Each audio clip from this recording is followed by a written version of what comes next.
Ета и облеката на природата. Денес Ета излезе од училиштето подоцна од обично. Татко и цели 10 минути ја чекаше пред училиштето. Што се случи, Евгенија? Ја праша, додека таа како забавена снимка се движеше низ училишниот двор. Ништо, рече.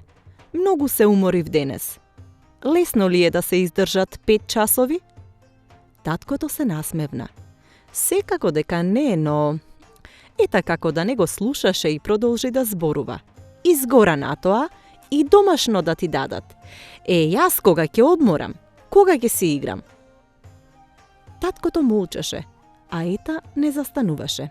А за домашно, растенијата во мојот крај. Какви растенија има околу нашата зграда, тато? Што да нацртам сега јас? Трева? Се лутеше Ета. Знам што ќе нацртаме. Се обиде да ја развесели татко и. Да нацртаме? Јас треба да нацртам. Јас, а не ти, се побуни Ета. Добро, се согласи татко и. Само да стигнеме дома и ќе ти покажам.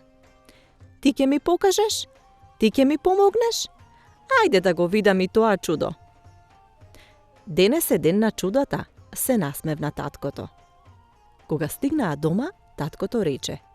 Ета, може ли заедно да влеземе во твојата соба? Ама да не ме караш зашто утрово нема време да... Не е важно, ја прекина татко и. Дојди. Влегоа во собата и застанаа покрај прозорецот. Го гледаш ли дрвото во средината на малиот парк? Тоа што има гранки како расширени раце? Токму тоа. Се сеќаваш како изгледаше летово? Исто вакво, само што имаше зелени листови, правеше сенка, а ние си игравме тука. А како изгледа сега? Жално, осамено, како да вика, кој ми ја украде облеката? Таткото се насмевна и рече, твојата домашна работа е готова. Дрвото и 4 годишни времиња. Ета подзамижа со едното око, како да размислува за нешто многу важно, и рече, не, ќе биде, каква облека дрвото има во пролет, лето, есен и зима. Да пукне, рече таткото. Да пукне, врати Ета и удри со својата мала и нежна дланка во големата и силна дланка на татко си. Веднаш го извади блокот и боичките и почна да црта, еве вака.